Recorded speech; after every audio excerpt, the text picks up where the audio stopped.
Quanto a ti, Sião, por causa do sangue da tua aliança, terei os teus cativos da cova em que não havia água. Voltai à fortaleza, ó preso de esperança. Também hoje vos anuncio que tudo vos restituirei em dobro. Amém? Vamos orar. Curve suas cabeças. Pai amado, te agradecendo pelo dia de hoje. Nos dá um coração hoje quebrantado para a tua palavra, Senhor. Nos mostra Cristo de uma forma que nunca vimos antes, Senhor. Não pelo pregador, mas pelo teu Espírito Santo que está aqui, Senhor. Tu conheces a nossa fraqueza. Fala conosco personalmente. Que a tua palavra venha quebrantar o nosso coração, para que haja entendimento e que possamos voltar à tua palavra. É só voltando à tua palavra que há restauração. E em nome de Jesus, nós te agradecemos. Amém. 1 Coríntios capítulo 10, ele diz que todas as coisas que aconteceram no Velho Testamento, ele fala em Coríntios, que serve para a nossa advertência, nos tempos de hoje, amém? Então, tudo que foi escrito no Novo e no Velho, serve para a nossa advertência. E eu queria estabelecer, aqui uma base de entendimento, porque o povo foi levado ao cativeiro, amém? E depois falar em restauração, amém? Porque o livro de Zacarias, ele é um livro escatológico, ele está falando da vinda do Cristo, amém? Ele está falando de restauração, ele está falando da nação de Israel. Depois do livro de Isaías, do Velho Testamento, ele é o que mais fala, é um livro messiânico, é um livro escatológico, ele está falando do futuro, ele está falando com o povo ainda no cativeiro. Deus está dizendo, olha, eu vou restaurar, eu coloquei vocês aqui para refinar vocês, porque vocês se afastaram da palavra, eu coloco vocês no cativeiro, purifico vocês, retorno vocês à terra que eu prometi, a Jerusalém, e lá eu vou restituir em dobro aquilo que eu prometi. Então a palavra, irmão, é do futuro, amém? Mas o povo ele está em cativeiro. E Zacarias, irmão, ele é um profeta que ele nasceu no cativeiro, ele não conhece Jerusalém. Ele e Ageu, eles são contemporâneos. Então, ele nasce dentro do cativeiro, mas mesmo assim não se mistura com a idolatria do cativeiro, e ainda ele é levantado por Deus para pegar uma palavra de renovo e de restauração. Porque na verdade não importa onde você está, aonde você está, você tem que ser lugar de fonte. Amém? Porque às vezes a gente diz, pastor, a minha igreja, ela não tem bons pregadores, ela não tem um bom... Irmão, Salmo 84, já falei aqui. Há uma pessoa lá que tem um relacionamento tão profundo com Deus, que quando ele passa pelo vale de Baca, pelo lugar árido, ele torna aquele lugar um lugar de fonte. Você não vai na fonte, você carrega a fonte que é Cristo. O Espírito Santo está dentro de você. Creia nisso, é Ele que te dirige, Ele que dá direção, é Ele que está falando com você agora. Não é o pregador, é o Espírito Santo. Ele quer restaurar. Ele quer restaurar a sua casa, Ele quer restaurar você, a sua família, seu casamento, seus filhos. Ele quer restaurar o teu emprego, o teu lugar na casa do Senhor. Deus quer restaurar a igreja. É isso que ele está falando, ele quer restaurar. Ele disse, volte à fortaleza. O que é a fortaleza? E volte a Deus. Porque há uma esperança. Porque eles estavam presos na esperança da promessa. Vocês têm promessa? Então esteja preso à promessa que Deus fez. Esteja preso. Porque Deus tem algo para fazer na sua vida, além daquilo que você está vendo. Não importa o cativeiro que você esteja passando agora. Há uma palavra de Deus, eu vou restaurar. Quantos creem nisso? Diga amém. Deus é Deus de restauração. Mas há um caminho, há um trilho para você chegar no lugar de restauração. Amém? Há um trilho, irmão. Então o livro de Zacarias é de esperança. Deus leva esse povo ao cativeiro, irmão, porque sabe, Jeremias passou 23 anos pegando a palavra. Sabe o que é 23 anos? 23 anos, arrependa-se, volte, saia da idolatria. 23 anos, de manhã, de tarde, de noite, pela madrugada. Ele já não suportava mais Jeremias. Tanto é que quiseram matar Jeremias, jogaram num calabouço para matar. Mas Deus tinha algo na vida dele. E às vezes eu pergunto, quanto tempo Deus está falando com você? Há quanto tempo Deus está dizendo, saia, se afaste, volte à minha casa? Irmão, Deus não abençoa cadeira vazia, Deus abençoa a pessoa. Mas há um lugar de restauração, o lugar é aqui. Eu falei, irmão, a última vez que eu preguei, às vezes nós somos transplantados de um canto para o outro, e a nossa raiz não tem mais força para produzir o fruto que Deus quer que a gente produza. É aqui que Deus vai restaurar você. É aqui que Deus vai restaurar a tua família. Sabe? Não fique triste. Às vezes a gente fica triste com alguma liderança. Meu irmão, a gente fica. Mas Deus colocou. E como eu falei, existem dois tipos de liderança. A que refina e a que fortalece você. É nesses dois que Deus vai nos tratando, nos restaurando, para receber a bênção em dobro que Deus tem. Amém? Qual foi o problema do povo de Israel? O pecado, irmão. O pecado nos afasta de Deus.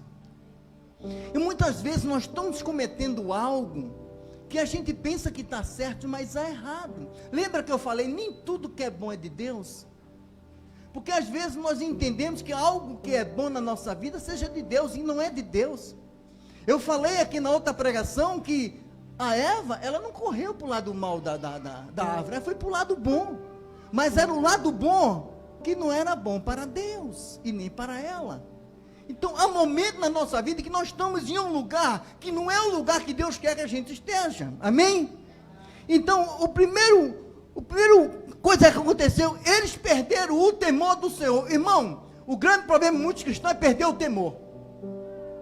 É como ele esteja fazendo algo e dizer, eu estou fazendo há tanto tempo e nada acontece. Escuta o que eu vou dizer. Há um momento que Deus vai passar a régua. 70 anos. 23 anos Deus pregando a palavra através dos profetas. E chegou o tempo de Deus passar a régua. Não importa o tempo, irmão. Até a misericórdia de Deus há um tempo. E depois vem o juízo.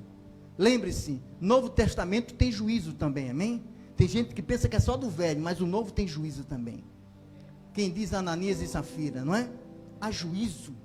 Há juízo no Novo Testamento. E por que Deus nos coloca ao cativeiro? Porque Deus nos ama. Amém? Ele nos coloca nesse momento de luta que às vezes a gente está passando e não entende, porque muitas vezes a gente diz que é o diabo, mas a palavra diz que Deus resiste aos soberbos. Às vezes quem está resistindo a você não é o diabo, é Deus. Às vezes Deus está resistindo com a gente em algo que Ele quer que você largue, que você deixe, porque Deus quer restaurar, porque Deus quer mudar o quadro da nossa vida. Sabe, e o diabo tem agido nessas coisas dentro da igreja. Então Deus quer restaurar a igreja, Deus quer unir a igreja, para que o seu nome seja glorificado. Amém, irmãos? Então, a primeira coisa, qual foi os efeitos do temor ao Senhor? Eles se rebelaram contra a palavra de Deus. Lamentações fala sobre isso. Depois os profetas falavam mentira e serviam ídolos, os profetas de Deus. Eles estavam servindo a ídolo e falando mentira. Depois Israel foi plantado como semente pura, mas se tornou uma planta degenerada. Por quê? Porque misturou a semente pura com a semente que não prestava. Degenerou Israel. Não era mais o que Deus queria. E a gente sabe que lá em Jeremias capítulo 3, Judá é chamado de uma prostituta. Aquele que foi chamado, aquela Judá, foi chamado para servir o Senhor, agora está sendo chamado de prostituta. Por quê? Porque passa a servir a outros ídolos e esquece do Deus vivo. E muitas vezes, irmão, me perdoe dizer, tem muitos cristãos servindo a ídolos. O rapaz estava cantando, estava falando isso aqui. Às vezes nós estamos servindo a ídolo, às vezes nós estamos adorando a homens e não a Deus. Deus quer restaurar a igreja. Deus tem algo maior para você. Deus sabe o teu fim antes do começo. Deus sabe que tem coisas para você. Qual foi a consequência da rebelião? Qual foi a consequência? A fome. A fome era tão grande, irmão. Era tão grande que as mulheres passaram a comer seus próprios filhos. Isso é ler a palavra, ler a Bíblia. A fome. Por quê? Porque se afastaram de Deus. Segundo, os líderes foram removidos de lá. Os palácios e o templo foram destruídos. As festas que honrava e lembrava de Deus foram esquecidas. O povo não servia mais a Deus. Os reis e os sacerdotes foram rejeitados. Os muros foram derrubados e queimados. Os líderes foram exilados. A lei foi eliminada. E a mensagem profética foi silenciada. Tudo isso aconteceu. E Deus esperando ele voltar à fortaleza. E Deus esperando eles voltar à fortaleza. Mas eles continuaram. Então Isaías vai falar sobre isso. Há 250 anos atrás, Isaías fala sobre isso. O que é que ele diz em Isaías 29:13? O Senhor disse: visto que esse povo se aproxima de mim, com a sua boca e com os seus lábios me honra, mas o seu coração está longe de mim. O seu temor para comigo consiste só em mandamentos de homem que maquinalmente aprendeu. Honrava com a boca, mas não com as ações. Eu digo sempre que adoração não é só levantar de mão, adoração é obediência. Porque às vezes nós estamos adorando com a boca e o coração está longe de Deus. As pessoas não vê Cristo na gente. Então Deus coloca a gente em cativeiro. Essa igreja está quieta hoje. Essa igreja é pentecostal. Amém? Irmão, escuta o que eu estou dizendo.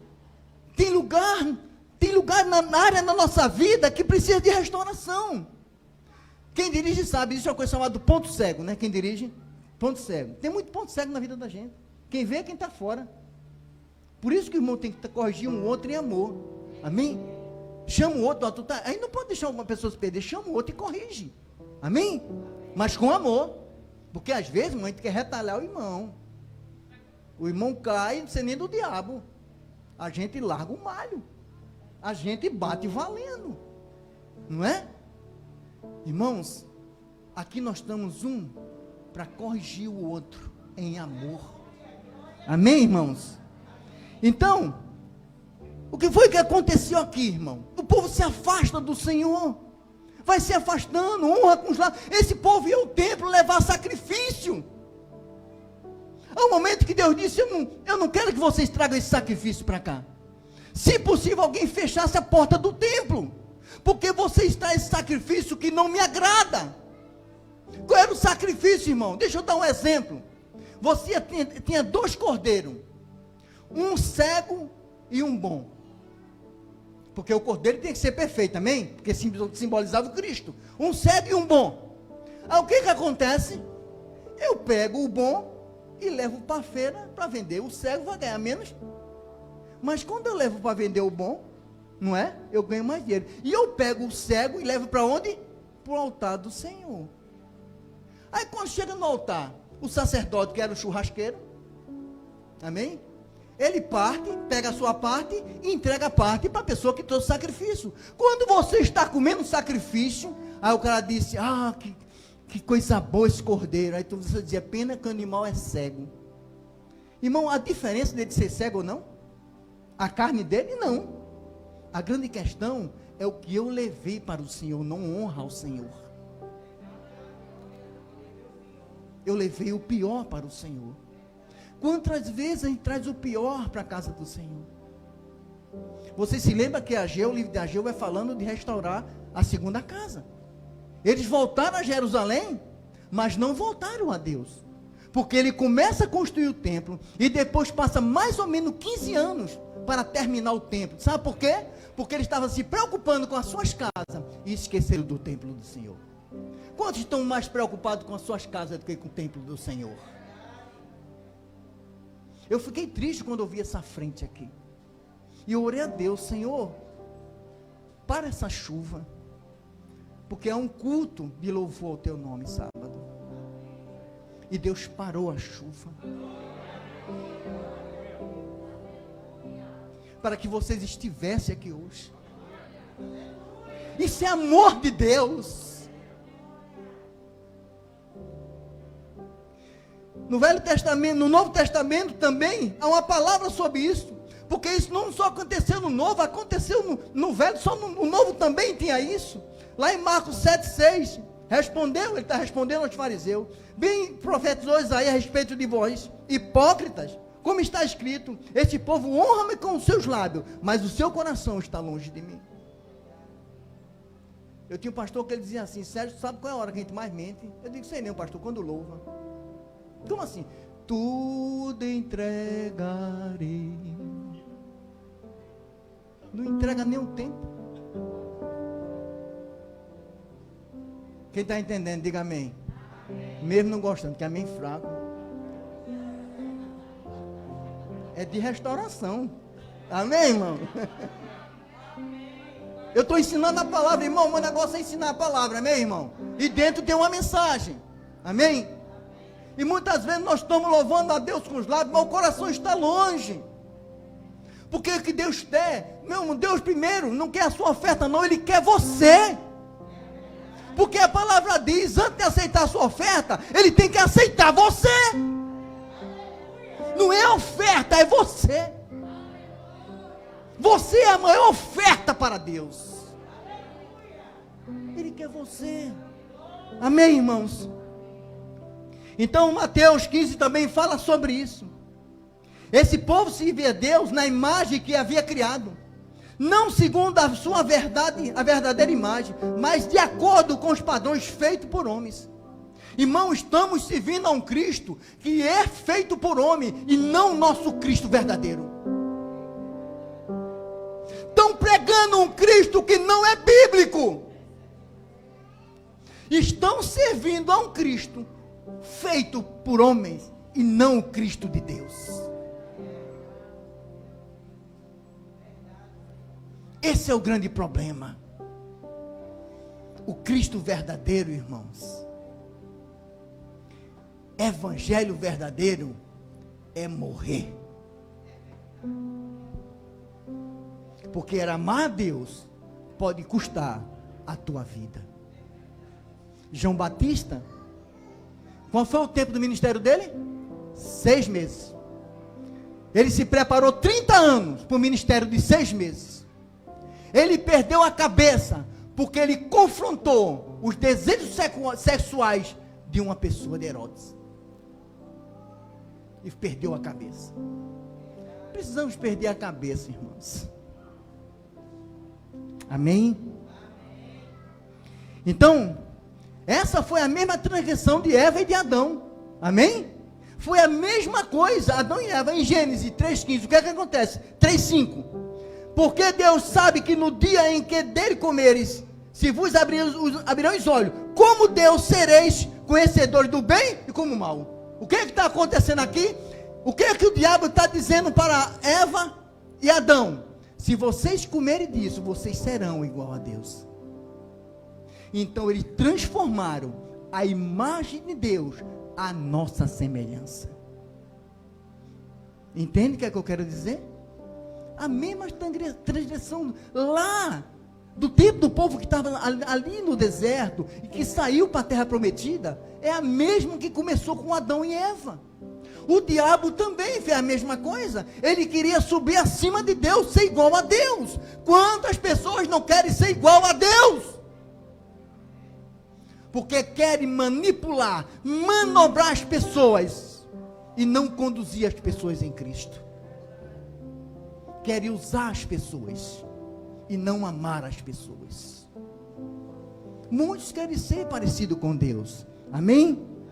Então, a verdade, irmão, a raiz de toda a desobediência desse povo que entrou em cativeiro, foi o quê? A falta de temor ao Senhor. A falta de temor. Irmão, lembre-se, é no temor do Senhor que nós somos santificados, não é no amor.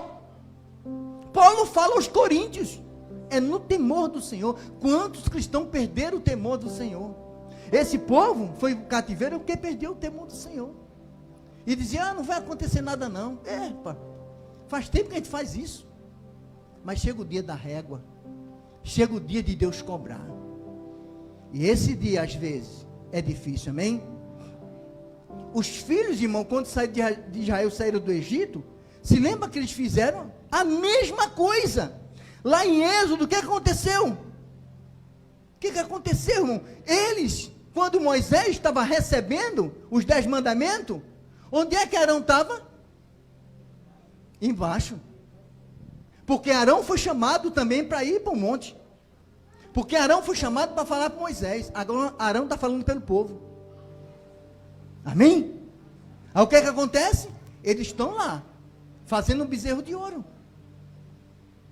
Êxodo 32. Abra que eu vou mostrar uma coisa a vocês. Êxodo 32. Êxodo 32.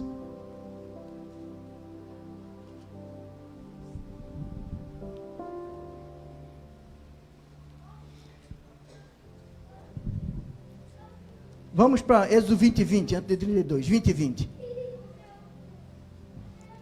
Antes de subir o monte, ele diz assim, Êxodo 20 e 20. Respondeu Moisés ao povo, não tem mais. Deus veio para vos provar e para que o seu temor esteja diante de vós, a fim de que não pequeis. O que é que ele está dizendo? Deus veio para vos provar, para que o seu temor esteja diante de vós, a fim de não pecar. Quando o temor está diante de nós, a gente não peca. Sabia disso? Eu temo a Deus. E se você, quando teme a Deus, você não peca. Irmão, Deus sabe os teus pensamentos. Antes de você pensar, antes de você falar, Deus já sabe o que vai acontecer. Porque Deus nos conhece. Então ele disse, olha, venha hoje, porque hoje Deus vai se mostrar a vocês. Aí o que acontece? O povo disse a Moisés, Moisés, não, você fala com Deus, depois fala com a gente obedece. Porque o povo não temia mais a Deus. E Arão não sobe e fica com ele. E nesse momento, eles vão fazer o bezerro de ouro. Agora, Êxodo 32. Olha o que acontece em Êxodo 32. Diz assim, 4. Este, recebendo das suas mãos, trabalhou o ouro com buril, e fez dele um bezerro fundido. Então disseram, são estes, ó Israel, os teus deuses, que te tiraram da terra do Egito. Sabe qual é a palavra aqui para deuses aqui? É a palavra Elohim. A palavra Elohim quer dizer Deus. Dependendo do contexto, ela pode ser o Deus verdadeiro ou Deus falso. Porque a palavra Elohim, ela é falada mais de 30 vezes, só no capítulo 1. E Deus criou os céus e a terra. Ali é Elohim. Então ele disse, olha, foi Elohim que tirou você do Egito. Ele sabia que era o Deus verdadeiro. Estavam dizendo, mas mesmo assim, o que foi que aconteceu? O que foi que aconteceu daqui? Eles reduziram a imagem de Deus a uma imagem semelhante à sociedade que eles viviam. Aquele bezerro de ouro foi reduzindo a grandeza de Deus àquele bezerro de ouro. Porque foi assim que eles trouxeram do Egito. E nesse momento, Deus começa a trabalhar com ele. Moisés desce, se irrita e quebra as tábuas. Olha para aí. Já pensou? As tábuas que Deus fez. Não foi Moisés que fez tábua nenhuma, não. Foi Deus. Escreveu tudo. Ele estava tão irritado com o povo que ele quer mais tábua. Mas Deus vai restituir a vida de Moisés. Porque Deus é Deus de restauração. Sabe o que é que Deus disse a Moisés? Moisés, agora tu vai fazer as tábuas. Aquilo pesava, irmão. tu faz as tábuas e sobe aqui o monte, porque eu vou escrever aqui em cima. Há um sacrifício para chegar na restauração. Há um sacrifício. Há um preço a pagar para Deus restaurar. E às vezes o preço é muito alto. Mas depois do preço, do sacrifício, vem a restauração. Quantas vezes as mães, falo de mãe, porque quando o filho sai, não chega, quem está preocupado é a mãe, o pai está dormindo. Geralmente é assim. O meu é assim, quando não chegava de casa, a mãe estava acordada. Eu digo, filho, tu fica orando que eu vou dormir. Porque geralmente a mãe paga muito preço pelos filhos. Oração, jejum, para que Deus cuide dos seus filhos. Mas as orações das mães pelos filhos, Deus está ouvindo. No tempo certo, Deus vai agir. Porque muitas vezes as mães dizem, eu perdi meu filho. Esqueça, o seu filho está na mão do Senhor. Você não tem controle sobre ele, quem tem é Deus. O cordeiro, quando morreu, foi para a família. O cordeiro é para a família. Deus vai restaurar a tua família. Há uma restauração. Há uma restauração. Amém, irmãos? Então, a verdade, irmão, que o povo que está no cativeiro, eles começaram a pecar de acordo com as nações vizinhas. Começaram a trazer ídolos. O pecado, irmão, ele nos traz 4 coisas, que é triste. A princípio, primeiro, o pecado rouba a nossa força. É ou não é assim? Porque Paulo fala isso. Paulo fala isso aos Coríntios. O pecado rouba a nossa força. Sabe o que Davi diz no Salmo 31, versículo 10? O pecado tem esgotado a minha força. O interior me consome. O pecado nos esgota. E vai nos afastando de Deus. O pecado endurece o nosso coração. Salmo 119, 70. Sabe o que fala lá? Ele diz que o nosso coração fica com a mão de um calejador, de uma pessoa que trabalha braçal, não é cheio de calo, perde a sensibilidade das coisas. Às vezes nós criamos calo no nosso coração e perdemos a sensibilidade das coisas, a sensibilidade de Deus, a sensibilidade do outro que está perto de nós, porque o nosso coração criou calos. Quantos crentes estão com o coração cheio de calos e não sentem mais a necessidade do outro? Amém? O pecado leva o cristão à escravidão. João 8,34. Todo que comete pecado é escravo do pecado. Quantas pessoas, irmão, estão escravos do pecado e precisando ser restaurados? Quantos? E nem percebem. Amém? O pecado tira a nossa intimidade com Deus. Tiago 4 fala sobre isso. Porque o pecado nos tira da intimidade com Deus. Aquele povo saiu da intimidade com Deus por causa do pecado. Por que eu estou falando isso? Antes de falar de restauração. Porque eles entraram em cativeiro por causa do pecado. E muitas vezes nós estamos em cativeiro por causa do nosso pecado. E Deus vem falando. E a gente não está ouvindo. Deus está falando hoje com vocês. Amados, 1 Coríntios 15 diz assim no verso 56. A força do pecado é a lei. Engraçado, ele está falando para uma igreja grega. Essa igreja não está debaixo da lei. Amém? Porque a igreja de Corinto é a igreja grega, não está debaixo da lei, não é um povo judeu. E ele fala para a gente também, nós não estamos debaixo da lei. Amém? Não, nós estamos sobre a graça. Amém? Então ele está falando sobre isso. Porque na verdade, irmão, o que acontece com a gente é que a gente perde o foco. A gente se pega tanto a lei e esquece da graça do Senhor. Deus nunca quis que a sua lei, que a sua palavra fosse lei, mas que fosse um refrigério para a nossa vida. Muitas vezes, irmão, a palavra de Deus, ela não é um refrigério, é lei. Sabia disso? Corta isso, corta aquilo, cessa aquilo outro. E a gente vive debaixo dessas coisas. Se a gente está sendo guiado pelo Espírito Santo, a gente não precisa se preocupar com isso, porque o Espírito Santo vai nos conduzir para aquilo que Deus quer. Precisamos voltar à palavra do Senhor. Precisamos. Porque há sintomas, irmãos. Quer ver um sintoma quem está debaixo da lei? Não fique triste que eu vou dizer, não. Olha o que eu vou dizer. O culto de hoje. Aí você, meu Deus do céu, aquele culto de restauração. É porque você está debaixo da lei. Outro diz, eu tenho que dar o dízimo. Você está debaixo da lei. O outro diz, eu tenho que amar o irmão. Você está debaixo da lei. Mas quando eu me acordo, e eu digo, hoje eu vou para o culto. Hoje eu vou louvar a Deus. Hoje eu não espero a hora de entregar meu dízimo. Eu não vejo a hora de me encontrar com meu irmão e estar louvando com ele.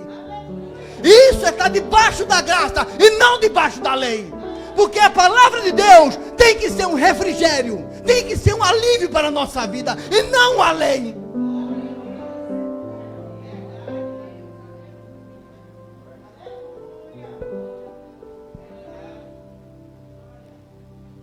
Se nós vemos a palavra de Deus como algo que evita de fazermos o que realmente nós gostaríamos de fazer, então ela se transforma em lei. Quando a palavra evita de eu fazer algo que eu quero fazer, ela não é refrigério, é lei. Amém, irmãos? Quem está entendendo, diga amém. Quando ela está evitando você, é porque ela é lei, ela não é um refrigério. Eu não descanso na palavra. Precisamos descansar na palavra do Senhor. Porque muitas vezes nós somos movidos pelo nosso sentimento. É ou não é? Nós somos movidos pelas circunstâncias. Deus não te move pelos seus sentimentos. Deus se move pela palavra. Ele é fiel à palavra. Quantas vezes, irmão, a gente está movido pela lei, não pela palavra do refrigério do Senhor? Quantas vezes a gente vem triste, alegre, você está na casa do Senhor. Você está aqui porque Deus trouxe você aqui. Escuta o que eu vou dizer a você, irmão. Você tem uma Bíblia na sua mão, em casa deve ter mais Bíblia. Eu conheço cristão que faz rodízio para ler a palavra do Senhor. Eu conheço cristão que eles vão para o alto mar para ler a palavra do Senhor. Eu conheço cristão que está no calabouço para fazer culto ao Senhor. E você está aqui, no ar-condicionado, sentado numa cadeira, com a Bíblia na mão, ouvindo a palavra do Senhor. Glorifique a Deus. Seja grato a Deus. Isso é graça, é misericórdia. A gente pode glorificar a Deus. Estava esse jovem aqui, passou quase uma hora cantando. Eu digo, meu Deus, é muito infeliz. Amém? Precisamos descansar na palavra do Senhor. Descanse na palavra. Deus quer restaurar você. Amém, irmão? Existe um exemplo, irmão. Eu só tenho mais ou menos 20 e poucos minutos. Existe um exemplo no Velho Testamento de alguém que vai contra a palavra do Senhor. Números 22. Balaão. Quem conhece Balaão? O profeta Balaão? Eita luta. Abra lá em Números 22. Eu vou falar algumas coisas aqui.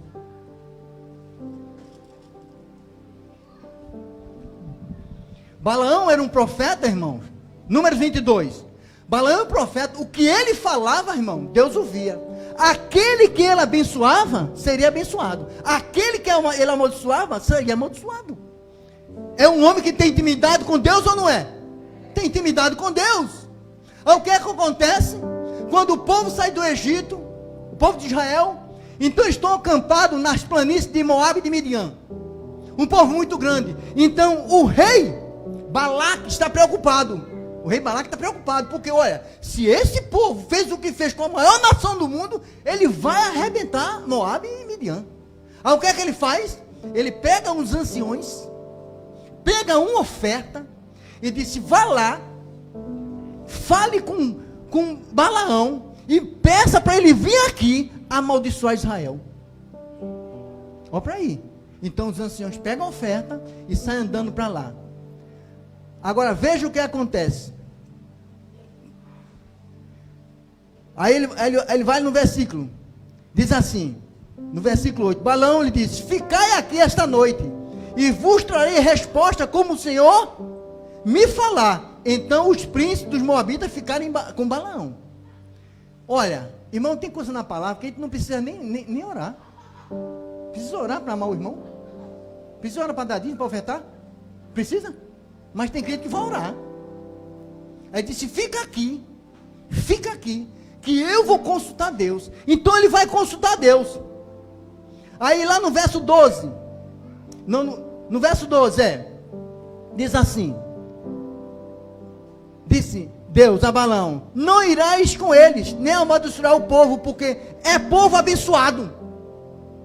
Ele disse, você não vai, porque, irmão, tem pergunta que Deus faz a gente, irmão, não é porque Deus quer resposta não, é para a gente refletir sobre a pergunta de Deus.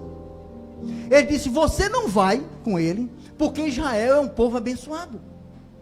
Então o que é que ele vai? Ele vai falar o quê? Ele diz ao povo, olha, aos príncipes, eu não posso ir, eu não poderei ir por causa da palavra do Senhor. Quer dizer, se Deus não desse a palavra, ele iria. Aí o que é que acontece? Os príncipes voltam e dizem, olha, Balaque, ele disse que não vem não. O que é que acontece? O que é que o rei faz? Balaque pega uma oferta maior. Aí vai com a sua oferta maior. Sabe por quê? O diabo, me escuta o que eu vou dizer. Escuta o que eu vou dizer, isso aqui é muito importante. O diabo, ele estuda você. O diabo estuda os teus pais. O diabo estuda a tua genealogia. Ele sabe o ponto fraco da família. Quando um pai é alcoólatra, geralmente há uma sequência. E ele vai trabalhando nisso. Quando o pai é adúltero ou a mãe, ele vai trabalhando nisso na família. Porque aqueles valores já estão enraigados na família. Então ele trabalha sobre isso. Então o que é que o diabo faz? Usa Balaque para corromper Balaão. Aí ele leva uma oferta maior. E mais uma vez, sabe o que é que Deus disse? Na outra vez, porque ele sabia que Deus não queria. Deus disse, vá.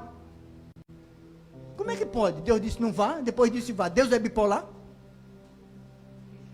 Deus é esquizofrênico? Não. Irmãos, ele disse, vá, pode ir. Então disse, vá, mas fale o que eu vou mandar você falar. Irmãos, temos que tomar cuidado. Quando nós persistimos em uma coisa que Deus já disse para a gente não fazer, e a gente persiste, Deus vai dar. Quem está entendendo? O exemplo, Israel saiu do Egito.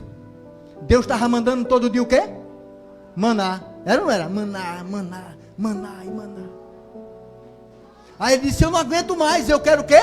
Carne. E eles começam a pedir carne. Sabe o que acontece? Deus dá ou não dá carne a ele? Qual era a vontade de Deus? O maná. Era ou não era? A vontade santa. Mas a vontade permissiva de Deus foi a carne. Irmão, naquele deserto, Deus envia codornizes. Aquilo não nasce ali. Aquilo foi um milagre de Deus. Deus mandou um vento e muita carne para alimentar 20 milhões de pessoas. Eles pegavam no ar e começaram a comer carne, porque eles pediram carne. E ainda quando eles estavam comendo, a palavra diz que ele feriu, Deus feriu os fortes, matou os fortes e feriu os escolhidos. Cuidado com o que você está pedindo, porque o que você está pedindo é o contrário à palavra de Deus. Vai chegar um momento que Deus vai corrigir você. Quem está entendendo, diga amém.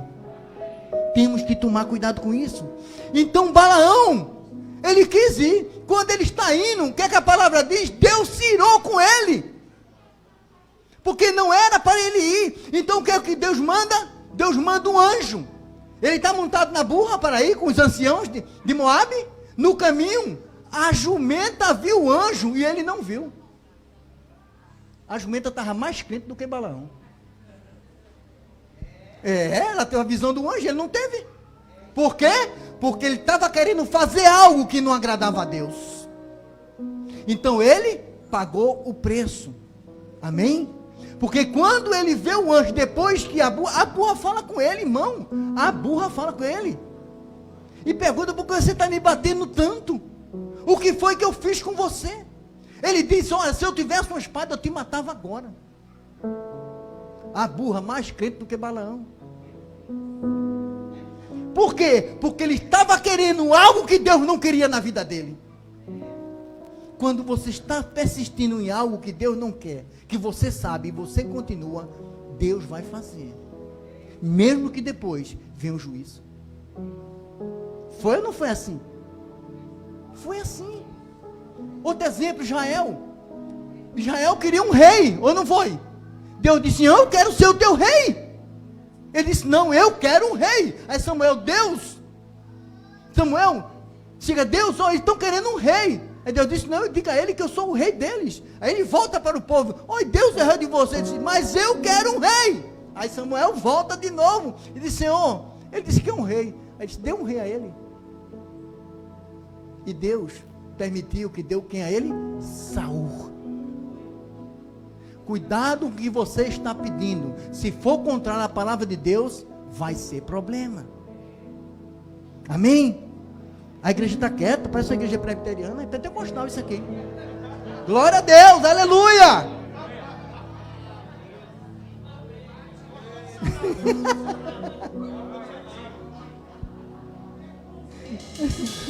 Eu estou falando, irmão, é restauração. Para a restauração tem que voltar a palavra. Não existe restauração sem voltar a palavra. Precisamos voltar à palavra de Deus e não viver pelo nosso sentimento ou pelas nossas emoções. Deus se move pela palavra.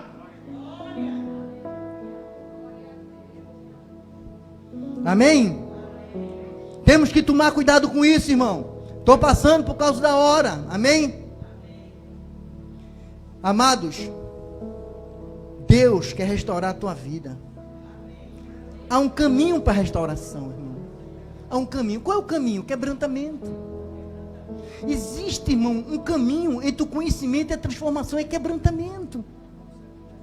Quebrantamento. Deus quer quebrantar você para restaurar a sua vida. E lhe dar aquilo que você está pedindo a Ele. Deus lhe prometeu. Tem que haver quebrantamento. Deus restaurou a vida de Moisés. Restaurou ou não restaurou? Se você fosse Deus, depois que ele matou o egípcio, você chamava ele para ser o legislador? Eu não chamava não, mas só que nós não somos Deus. Graças a Deus. Davi, depois que adulterou, você ia dar o reinado a ele de novo? Não, mas Deus trabalhou com Davi porque ele se aquebrantou diante de Deus. Deus está pedindo é quebrantamento à igreja. Se aquebrante nos pés do Senhor. É isso que Ele quer. Volte a minha palavra. Pare com divisão. É isso que Deus quer. Deus restaura Pedro. Irmão, Pedro nega Jesus 3 vezes. Você ia chamar esse homem para iniciar a igreja e ser o líder dos apóstolos? Se você fosse Deus, não. Mas Deus restaurou Pedro. Deus quer restaurar você. Deus tem grandes coisas com você. Deus tem algo maior, irmão. Além daquilo que você imagina. Deus tem coisa maior. Quando Jesus foi crucificado, foi morto na cruz, correu todo mundo, só quem ficou foi João no pé da cruz. Pedro, olha, tome. Sabe o que Pedro fez? Pedro tem a liderança, fez: vamos pescar de novo. Levou o povo tudo para pescar. João 21. Aí Jesus ressurreto vem andando. Aí pergunta: e aí, pescou alguma coisa? Pescamos nada. Jesus. Meu Deus do céu. Eu dizia: isso aí já está, ó, sacado do time. Aí Jesus disse: vocês pegaram alguma coisa? Ele disse: nada. Ele fez: joga a rede de novo. E Pedro joga a rede. E ele pesca, porque Pedro tinha o barco e a rede, mas os peixes é de Deus. O peixe é dele. Ele já deu os peixes preparados. O peixe já está preparado. Meu Deus. E sabe que eu amo mais Jesus? Quando Pedro vem saindo, sabe o que a turma diz? Pedro é o Senhor. Ele estava nu. Pense no bicho aloprado. Aí ele mergulha. E quando ele vem saindo, sabe o que é que tinha lá fora? Pão e peixe na brasa. O que Deus tem para você já está preparado. Glorifique a Deus. Deus quer restaurar. Volte à fortaleza, porque há esperança.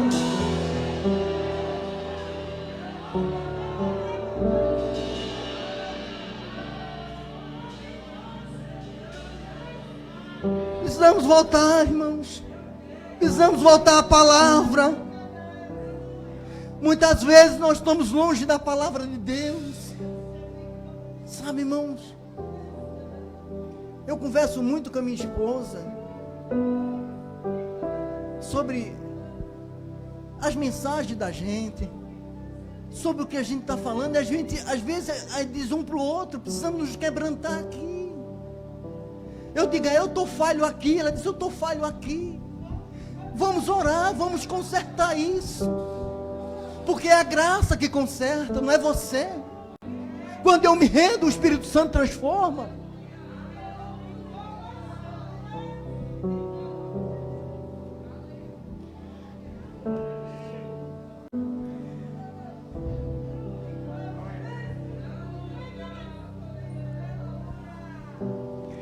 Irmãos, eu vou terminar aqui.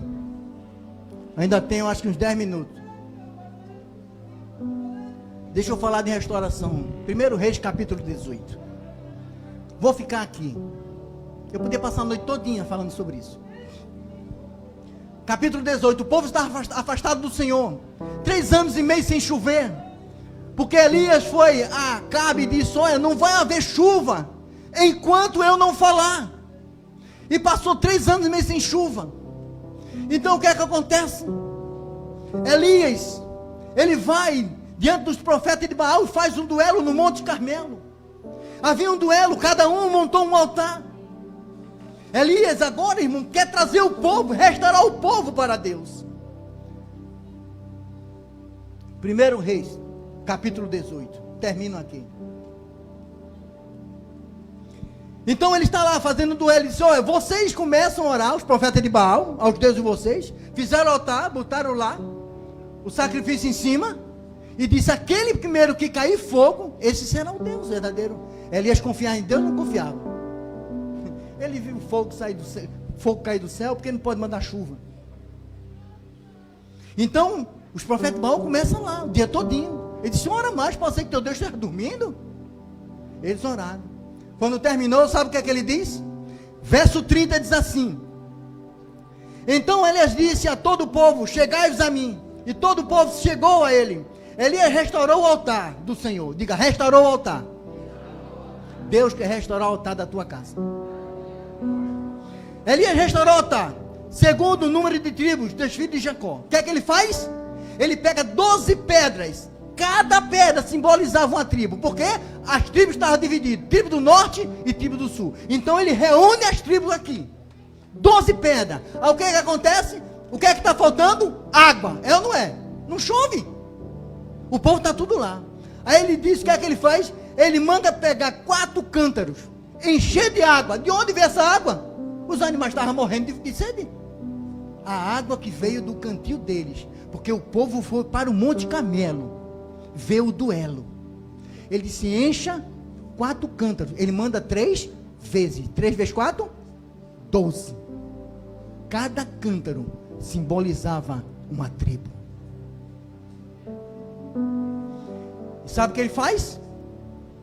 Bota o holocausto lá, joga os cântaros em cima, e ele ora a Deus. Senhor, Tu sabes que eu tenho Te servido. Eu fiz a minha parte. Nós estamos aqui reunidos. Agora faz a Tua. O que é que aconteceu? O fogo caiu do céu. Tem fogo para cair do céu na tua casa, no teu casamento, na tua família. Quando o fogo caiu, a palavra diz que lambeu a água.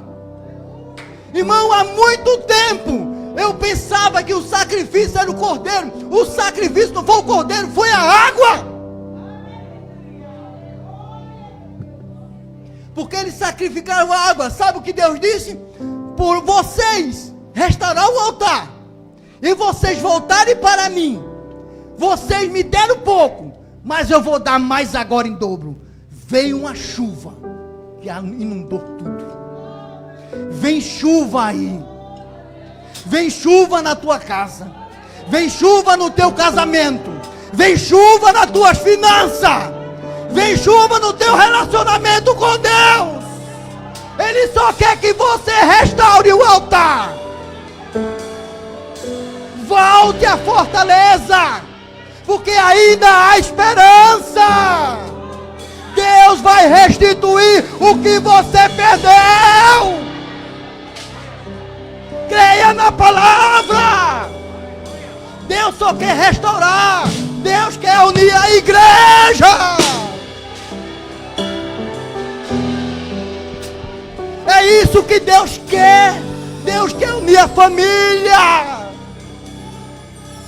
Porque depois do altar restaurado, Deus vai restaurar aquilo que precisa na tua vida. Vem chuva. Diga, vem chuva. Além daquilo que você imagina, Deus já preparou a chuva. Restaure o seu altar. Volte à palavra. Volte à palavra.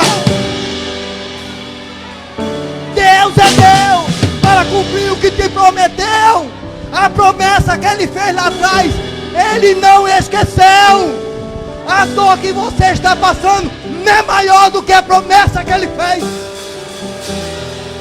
A dor é para restaurar você. A dor é para lhe purificar. A dor é para transformar o teu choro em alegria.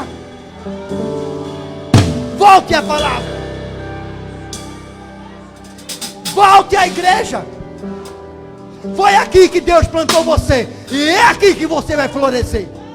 Não saia. Porque o lugar é aqui. É aqui que Deus vai lhe restaurar. Volte à fortaleza. Espere no Senhor. Porque Deus, aquilo que prometeu, vai te dar em dobro. Que Deus abençoe a igreja. Pai querido, queremos neste momento, ó Deus, te agradecer por mais esta oportunidade que o Senhor nos concedeu. Te agradecemos, ó Deus, pela tua palavra nesta noite, Senhor Deus, pelo este culto de restauração. Senhor, tu falasse forte, Deus, nesta noite aos nossos corações. Continua, Deus, restaurando as famílias, restaurando, ó Deus, a vida daqueles que entraram por estas portas. Que eles saiam daqui, ó Deus, com a sua vida renovada, sua vida transformada, ó Pai. Pai querido, nos leva debaixo da tua proteção, nos livra do homem mau, do homem sanguinário. Nos dá, Senhor Deus, uma noite de sábado abençoada. E que amanhã, Senhor, estejamos todos aqui para mais uma vez, Deus, cultuarmos a Ti, Senhor. É isso que eu te peço e já te agradeço em nome de Jesus. Amém. Amém. Estenda suas mãos. A graça do nosso Senhor Jesus Cristo, o grande amor de Deus e a consolação do Espírito Santo seja com todo o povo de Deus que aguarda a vinda do Senhor, não somente hoje, mas para todo sempre. Todos digam amém.